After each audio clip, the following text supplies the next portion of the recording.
Welcome. I'm so excited to be here. I was excited when Amy invited me to be here because I am from Kentucky. I grew up in rural Kentucky close to Hickman County, or actually in Hickman County in Clinton.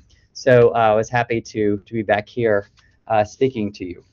So today we're going to talk about over the rainbow and under the radar, serving LGBTQIA plus children, teens, and families here in Kentucky. So we're going to cover a lot of things, but first, there's a lot of conversations about don't say gay or can we say gay, and I kind of want to twist that just a little bit and say no, you don't. We shouldn't say gay. We should because gay is only one part of the rainbow. It's LGBTQIAP plus and all the other individuals but that's within the rainbow. So yes, don't say gay. Say all the other ones to include everyone. But before I get started talking today about the many ways that you can serve the rainbow populations in your community, some of you might be thinking, well, how are we going to be able to do this after yesterday when members of Congress introduced the Stop the Sexualization of Children Act? So that act is supposed to, if it were to be passed, would prevent or prohibit the use of federal funds to develop any type of program, event, or literature for children from the age of 10. So if it were to be passed, how does that affect public libraries? Because it would severely affect public libraries and the books that you can purchase. Yeah, you could have them. You might not be able to have them in the kids section. And then how do you work around that, getting the kids the access? So it was just introduced yesterday. So stay tuned to see what's going to happen with that, because if it is passed, it will influence the ways that you do offer services, programs, and collections. You may have to, be a bit stealthy about the ways that you do that. Hence the maybe under the radar things.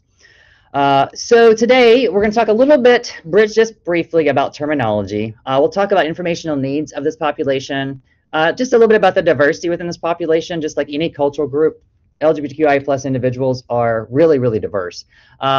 We'll talk about how to create a welcoming space, also how to do a diversity audit of your collection to see what type of rainbow representation you have, and then how to plan programs and services. And last but not least, where you can find more information about recommended resources, handling complaints, nonprofits serving LGBTQI plus individuals.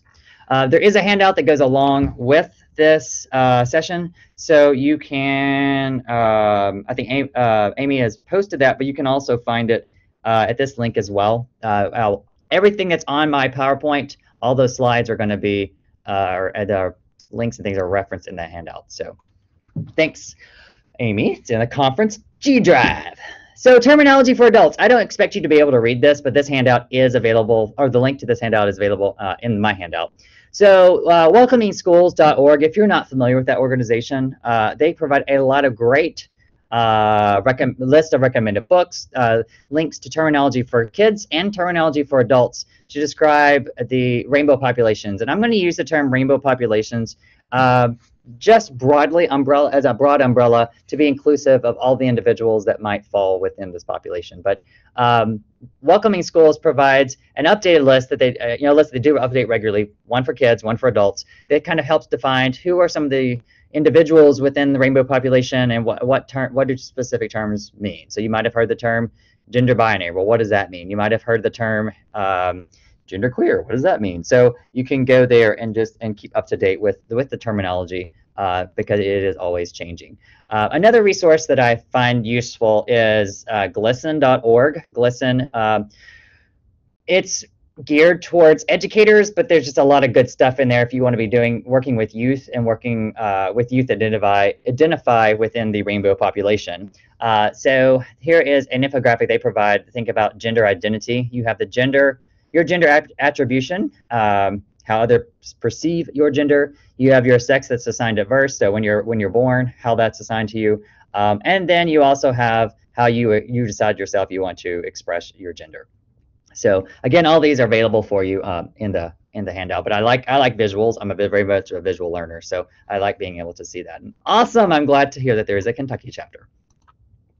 Another place to find more terminology for perhaps kids to help understand who, in kid-friendly language, who are some of the individuals in the rainbow community. I particularly like this resource on the right, which is the helpline.com. It's from Australia, but it provides an updated definitions of various terminology, and they can be they also continuously update. On the far left, that is from the Welcoming Schools website that I mentioned earlier.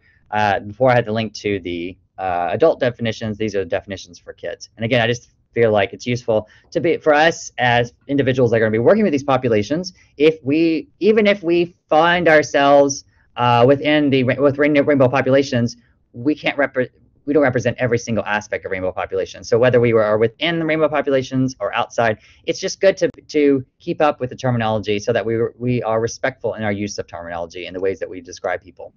And it's always important to ask people, how do they identify themselves? What are their gender? What are their pronouns that they would like to be used to describe them?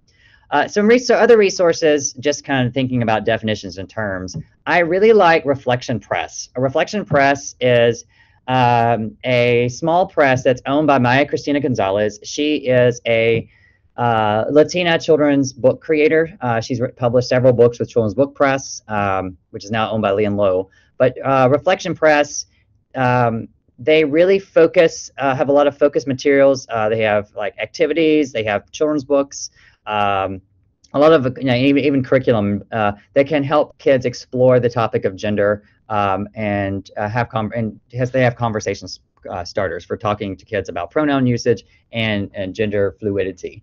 And I think sometimes it may be hard to find materials that are written in kid-friendly language, so I really do appreciate what Maya has on her Reflection Press website. And then on the far left, this is from the transstudent.org. This is a resource that they have various materials that are created to help people better understand trans individuals. They have a lot of different infographics. This is their most common or most well-known infographic to kind of help kids and other individuals understand, well, what is gender identity? What is gender expression? What is sex assigned at birth, etc. And realizing that your gender identity has nothing to do with who you're romantically or emotionally attracted to. That's completely different. If you ever just want to go and check out the resources they have a lot of great stuff on their website. Some things disappear from a while because sometimes the website's down for maintenance, but just always check back to see what they have because it does come back up when it's back up from maintenance. And I'm sure you all know about the Wayback Machine. The Wayback Machine is a way for you to use the Internet Archive to find an archive website. So any of the resources that I've used, the links worked yesterday. If anything has changed, you can always take the URL and plug it into the Wayback Machine, and you can find the archive of that on the website. So why do we want to talk about serving rainbow families or rainbow individuals? Well, as of 2020, over 161,000 same-sex couples or same-gendered couples are raising kids and teens in almost every county in the United States. So whether you are in a rural area, whether you are in a large area, urban area, or a suburban area, or somewhere in between, chances are you have individuals within your community that identify as LGBTQIA+. According to some of the analysis of census data, a lot of these individuals are not always living in urban areas, particularly those rainbow families that have kids. They're often living in rural and maybe suburban areas.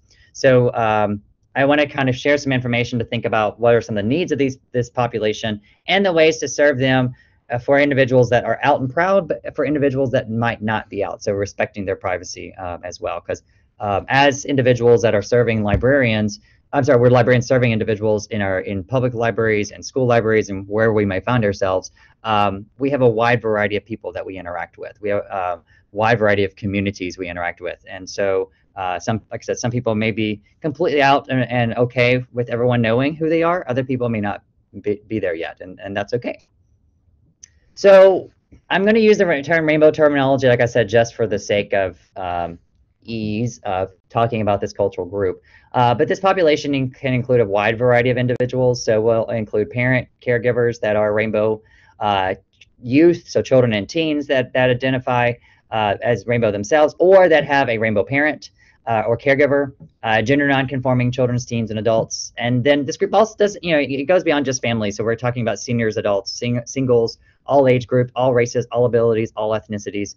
All religious affiliations or not. The rainbow population is very, very diverse. If you're looking specifically at rainbow teens, though, thinking about what are some traits of this characteristics of this group, over 40% of rainbow teens report being victims of violence, and 50% of teens that are unhoused are identify as rainbow in some aspect.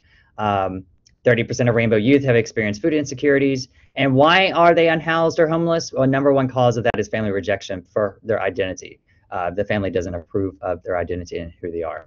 You can also just see some of the other alarming statistics in terms of looking at rainbow teens. A lot of them are more likely to commit suicide. A lot of them are more likely to drop out of school and or engage in risky behaviors. And sadly, half of all LGBT youth of color have reported some kind of discrimination based upon their race and ethnicity. So not only are they being discriminated against because of their rainbow identity, but they're also being discriminated against because of other aspects of their identity.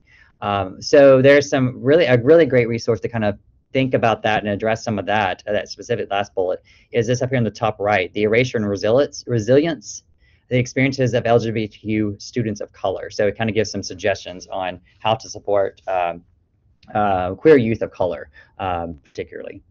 But I share those statistics not to be depressing, but to think about, like, these are teens that really need us and kids that really need us as well. And so the library is a safe haven. We provide access to materials, and we also might, be the place that provides the opportunity for kids to see themselves represented, or teens to see themselves represented.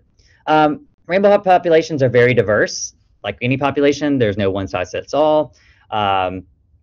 Certain cultures are less accepting of rainbow individuals, such as Muslim cultures, Latinx cultures, or African American cultures. You can obviously find examples within those cultures of people that do accept, and you can also often find examples in other cultures of people that don't accept. But those are just kind of like, there are specific cultures that are less accepting of rainbow individuals. Rainbow individuals have different levels of being out to their self, their family, their friends, or the larger community. And that's something we need to keep in mind. That we may have had good intentions and meant to be helping someone, but we don't want to unintentionally out somebody either. Racism and sexism is very dominant within the queer community. Transphobia is very prominent in the queer community, and there's lots of socioeconomic disparities within the queer community as well. So it is very diverse, just as any other cultural group. So there really isn't a one size fits all. Dr. Dean Sims Bishop, she's talked many times about how books can serve as mirrors and windows and sliding glass doors, helping kids see their culture represented or to learn about other cultures. And so one of the things that we do at the library is to provide access to materials where kids can see themselves represented. But we also provide programs as well. So I mentioned I grew up in rural Kentucky. Here I am on the far left. I was super daddy over there with my baby in the buggy. But when I grew up, I didn't have any books that kind of represented me as a kid who kind of colored outside the gender lines. I didn't quite fit in the box. And so the closest thing I had was William's doll, which was, if you look at the illustrations, he looks kind of like me, he's a blonde-haired kid. And so that kind of fit to an extent. I did like playing balls, but I also like my dolls as well. So that was my one opportunity to see kind of a mirror experience, not completely. Fortunately, there's a lot more high-quality literature available now where kids that might be rainbow kids can see their cultures represented. The book on the far right, Entries from a Hot Pink Notebook by Todd Brown, that was a book that when I was first trying to come to terms with who I was, my individuality, my different aspects of my identity, how that all fit together, that was a book that really helped me kind of see that. And actually, I used that book, make the librarians proud. I used that book to help come out to my family. So I used there's a conversation between the main character and his grandmother, and so I used that conversation to actually help me come out to my mother when that opportunity happened. But both of those books provide opportunities for me to see myself reflected, and that's what we want for all kids, to have opportunities to see themselves reflected, and not just kids, but also their caregivers as well, and other rainbow individuals. So what are some of the needs of rainbow individuals? you want to have print and digital materials that are high quality, that represent and normalize your experiences. You want to have current and accurate information, links to community organizations, materials that local groups that are serving these populations. You might be in a rural community that may not have anything, but there are other places in Kentucky and other places nationally where you can share links to those online organizations. Having inclusive language in library programs. So, and when sometimes we just say things and we don't think. So instead of saying bring your dad to our Father's Day celebration, consider using something like bring your adult, because a kid might not have a dad. They might have two moms or one mom or neither. So just think about the language that you use. Also think about respectful use of pronouns and the pronouns that you use to describe people. Don't assume a person's pronouns, ask them. Or just use they, and to be more inclusive in general. Unfiltered access to online materials is important. Too oftentimes, filtering software in libraries will filter out LGBTQI plus content because they think it's all sexualized. And just to show the ludicrousness of the Stop the Sexualization of Children Act that I mentioned earlier, everything about LGBTQI plus individuals is not about sex. It's it's an identity, and so just to lump it all into having to do with sex is extremely overlooking many different parts of the rainbow experience. So what are some other needs of rainbow patrons? Gender neutral bathrooms. Can't speak enough about that. I mean, I think we can all identify a time when we really had to go to the bathroom, and the bathroom that was supposedly assigned to us was too full. Think about a conference you've been to. If this conference was in person, I guarantee you would all have had some experience today or yesterday where you were all lined up waiting to go to the bathroom because somebody was in your assigned bathroom. If you have gender neutral bathrooms, then anybody can go to the bathroom that they want, whichever bathroom they want. And so it's providing access to everyone to a place just to do your business. You don't have bathrooms in your house they're reserved for some people and not for other people. I mean, unless you're there's a toilet seat up, toilet seat down rule in your house, and maybe that would be why you reserve bathrooms for different groups of people. But generally, in our own houses, we all have gender neutral bathrooms all the time. We just don't call them that. So why is it so political, and why is it so problematic when we want to do that in a public space? We just want to create an inclusive environment. Opportunity for individuals to learn about the contributions of other people like them, so other rainbow individuals, via inclusive library displays, programs, and collections. Having confidentiality in patron records with any group is important, but particularly within rainbow individuals, because they may not be out. So if you have something like a self-checkout machine, individuals can check out their own materials without somebody else being there to see what they are checking out and making presumptions or assumptions. The ability to locate materials is extremely important. If you don't know about Homosaurus, that's one resource. If you live with nothing today, I think Homosaurus is extremely important. So with Homosaurus, it is a website that has linked data vocabulary, suggested vocabulary, that if you are doing cataloging of materials and you want to have a common language that's used, that when you can go into your MARC records and you can edit the tags that's used, the descriptors that are used, and you want to have a common language that individuals can go in and find your queer materials, then Homosaurus will provide you the language for that. Too oftentimes, we may have books in our collection, but they are so hidden that nobody can find them. Because there may be, for instance, a family there's two dads, but nowhere in the description of the book does it say that there are two dads. And when Library of Congress published did the cataloging for the book, they didn't put that as a keyword or as a subject heading. Or maybe there's a character in the book that is trans, but that's not the main character, or maybe it is the main character, but for some reason it's not included in the subject heading, so they're almost invisible there. So going in and editing MARC records so that the rainbow content is available to be searched can be very helpful for access, because sometimes individuals just aren't going to go and ask for help. Spine labels. I put an example up here of spine labels. I don't know where in your library if you use spine labels or not. I know librarians in general have loved spine labels, but there's been lots of conversations about whether spine labels is a form of censorship or not, whether it violates privacy or not.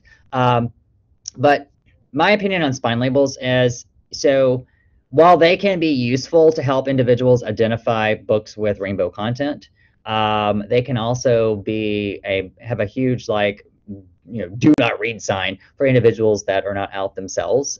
They don't want to out themselves by reading this book. So that's one problematic too. Depending on what symbol you use on there, it could be problematic as well. So this library here is using the pink triangle, which is from Nazi Germany when gay men were put into concentration camps. While that is a part of queer history, I don't know that's the most appropriate thing necessarily to put on the spine labels of a book.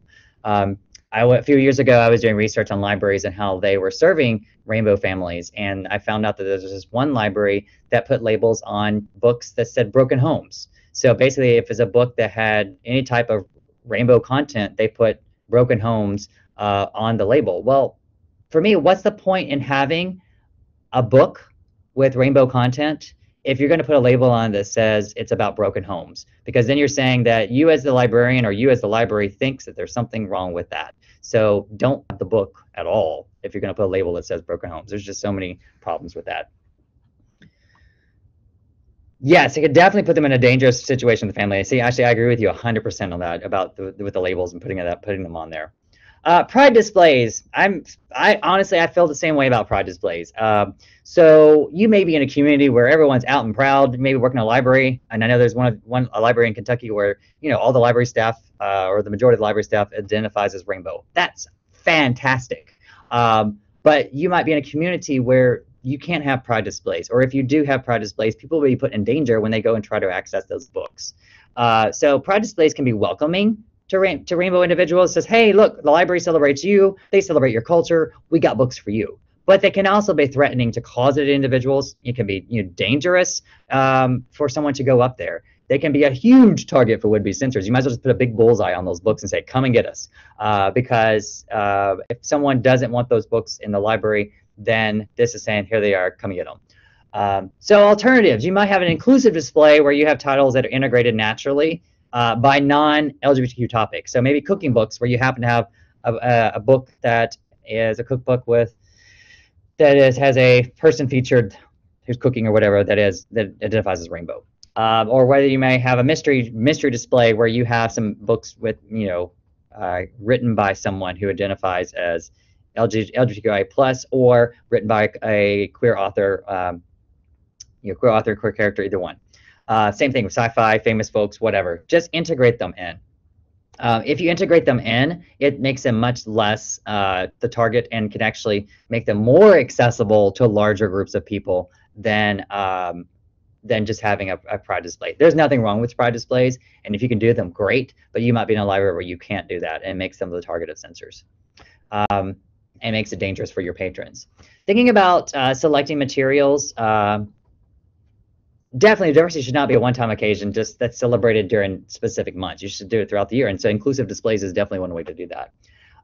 When you're selecting rainbow materials, or things to think about is how is the topic addressed?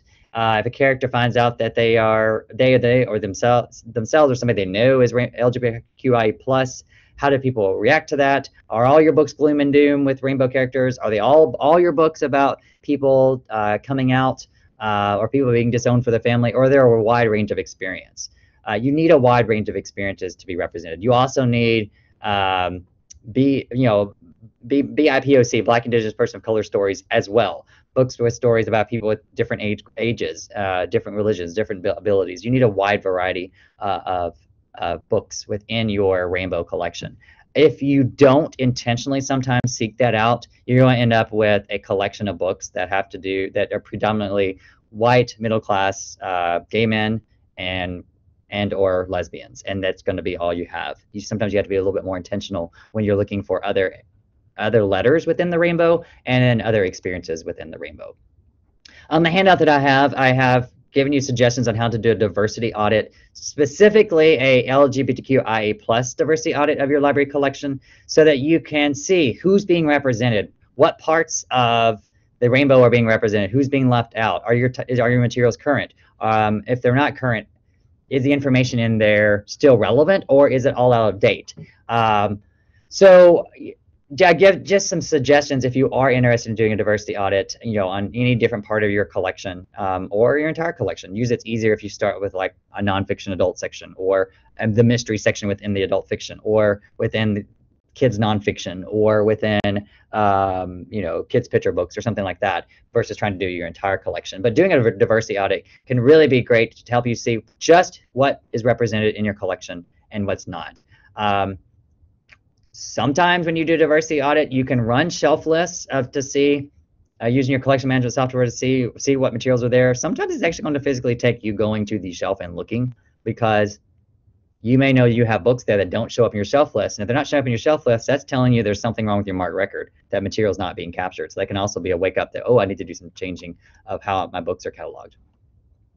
So again, this is, I've got that included on the handout. Also with this, I have a handout or link to this handout from Maya Cristina Gonzalez on how to vet kids books, queer kids books with love, and things to think about in the text and illustrations, and what topics are represented, and how race, ethnicity, and disability are represented or not. So she gives a lot of really great information to consider.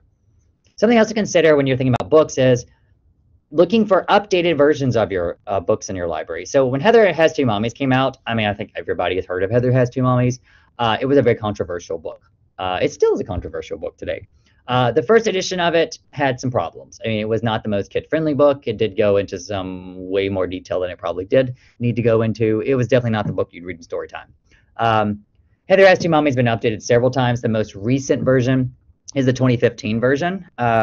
And it's much more kid-friendly. The narrative's more kid-friendly. The illustrations are much more kid-friendly. And so if I were, you know, developing a collection, I would definitely, you know, make sure that I had this version versus the older version. If you want to have the older version for historical purposes, great. But if you want to have something that, you know, you can share, that, you know, share with kids that may want to see a family that represented that has two moms, then this would be a, you know, better version to show than the old version. So think about in your collection too, if you're doing a diversity audit or looking what's in your collection, looking for newer versions of older titles.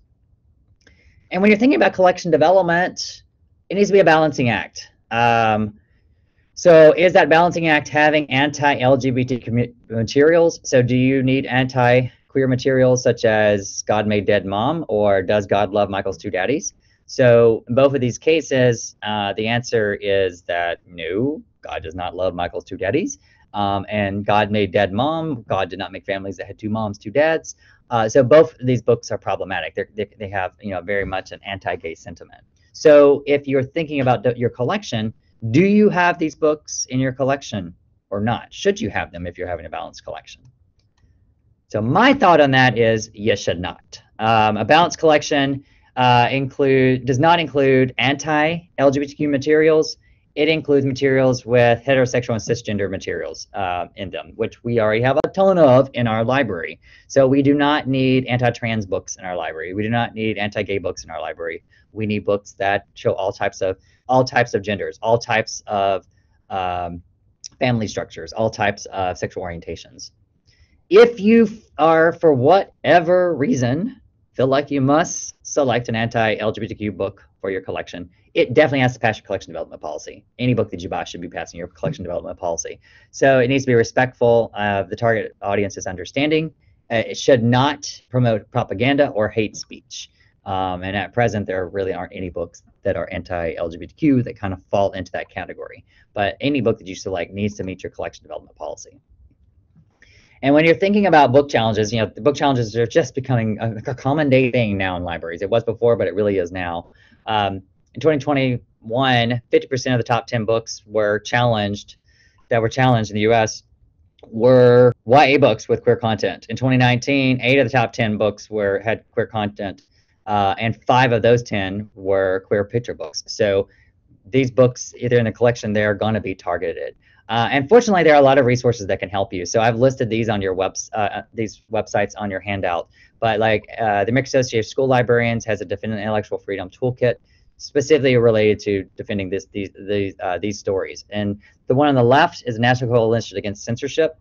And they also have some suggestions on what you can do to help defend these stories in your library. Because of the increased challenges, the Unite Against Banned Books through the American Library Association, they have a lot of great resources that can help you defend your materials. So making sure you have, they give you really good prompting advice. So remembering to update your collection development policy, have an update reconsideration policy. If you haven't looked at it lately, look at it. your policies. Communicate with your library board. Don't let there be any surprises about what's in your collection. Seek support from state and national library groups if you do find yourself the challenge. And basically, most important, maintaining grace under fire, because people will be watching you and will use your words against you. So I do feel like there's a lot of help from the American Library Association and through some other resources that can be useful to you.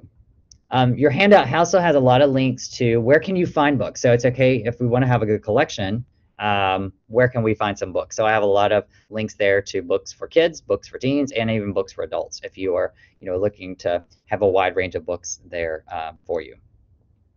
Some other recommended book lists. Welcoming Schools comes up again. The Children's Division of ALA, ALSC, has Embracing Gender Identities book list that gives recommendations of books for kids in 0 to 5 about gender diversity. And you might think about sharing this information on your website. If you, depending on where you are, you may not be able to do it. If you're in rural Kentucky, I get it. I mean, I grew up in Clinton, Kentucky. There's no way we would have a library website that said, hey, queer people, come here. We got some cool stuff on our website for you. But if you can do that, having a place in your library's website that identifies different cultural groups and just says, here are books that represent your culture. And so this one is an example from a library in Philadelphia that does that. Here's Cincinnati Public Library. They have a portion of their website that related to LGBTQI plus resources and things for teens, health information, trans information. So just a lot of just good information there. So if you can have that on your website, then that's great, because you might have people that will never come physically into your library. So just highlighting what resources are available on your website can also be useful. Book list. Here's an example from Pima County Library in Arizona. They have a ton of book lists that just reside on their website, and they update them all the time. So I just did a search of their website and looked to see what do they have related to LGBTQ, and this was just what came up. And they have, they're constantly updating their book list that they have. You can see they had Pride picture books, they had LGBTQ memoirs, they had queer beach reads, indigenous LGBTQ plus books, so many different types of books. So if you're in a place where you can have book lists on your website or printed book lists, that can be a good way, kind of pathfinders to help individuals find books. If you're thinking about getting out beyond collections, planning and partnerships with the rainbow community is extremely important. You need buy-in from any cultural group that you're working with to help support your programs, to promote the programs that you do. And if you're not part of the rainbow community, or even if you are, but you don't know the other aspects of the rainbow, then creating an advisory board that can help you, either, it doesn't have to be a formal, it can be an informal advisory board that helps you select books, helps you plan programs to make sure that they are welcoming, inclusive, and accessible. And this advisory board can help with material selection. Again, it can help you with planning programs. It can even help provide suggestions for cultural training to think about, using the best language and what can you do to make your library welcoming and inclusive. Having displays we mentioned, can be good or it can be bad, but you can also have posters like these, like families coming in all different shapes and sizes, the American Library Association posters, read posters. If you had various individuals, various read posters around your library, and then had Rachel Maddow thrown in and Margaret Cho thrown in, then you are highlighting some rainbow individuals without it being completely, obvious that you are, particularly if you're in a community where you need to fly under the radar. All right, well, keeping an eye on the time, just because I do see that I'm about to run out of time because of my technical difficulties. I do have a lot of stuff that's available on the handout related to creating safe spaces, relating to how to do a library audit and do a walk through your library to see what if the space is welcoming or not. I also give suggestions for Out and Proud programs. If you can do that, great. Do things in partnerships with Rainbow Family Communities, PFLAG events, things like that. If you can't, then you can do some under the radar stuff. These here are just some links, and they're on your handout, to different pride flags for different segments of the rainbow population. Oftentimes, we will grab a rainbow flag and throw it up there, but we don't think about the other rainbow flags that are available.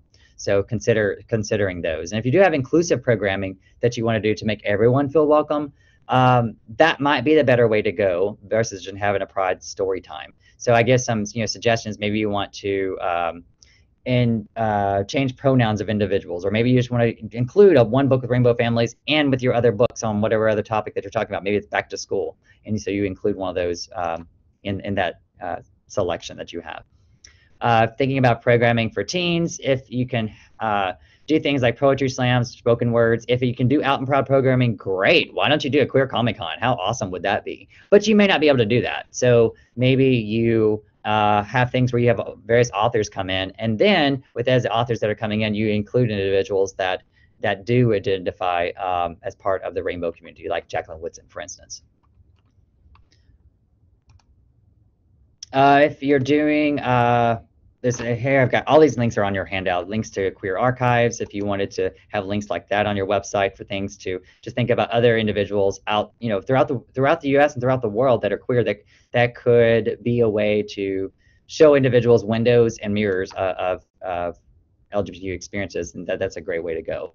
I'm also give suggestions on the handout too about celebrating things like Trans Awareness Month, where you can highlight trans culture and trans stories. Jazz and Friends is a program through Welcoming Schools, AASL, and NEA that's been happening now for several years, which is promoting rainbow books for kids. So might be another way to, if you want to do something special for that.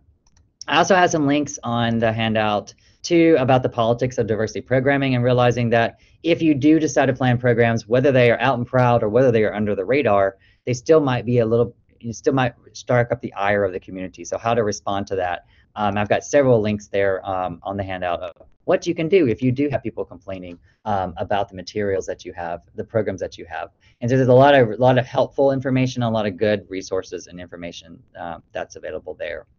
So that looks like that's my time. I know there's a lot more that I could say, and I apologize for my technical difficulties at the end. Yes, the title of George has changed to Melissa, which I think is awesome. So actually, if you are putting that in your library catalog and you still have George, then I think making sure you change, edit your MARC records to also include the new title as well, if you don't have the new version of that book. All right, so I guess with that, if there are any quick questions, I could take those. If not, my email is there, and I'm more than happy to answer any questions by email. I've got a ton of information on my handout. I think it's about 9 pages long, so it's like information overload.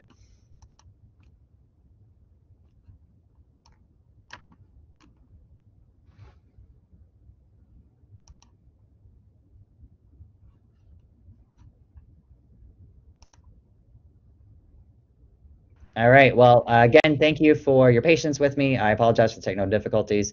And yeah. Yes, please come to UA SLIS. You can join our online program and pay very cheap tuition. We would love to have you, or come on down to SLIS in person. This Kentucky boy came here. You can come here too.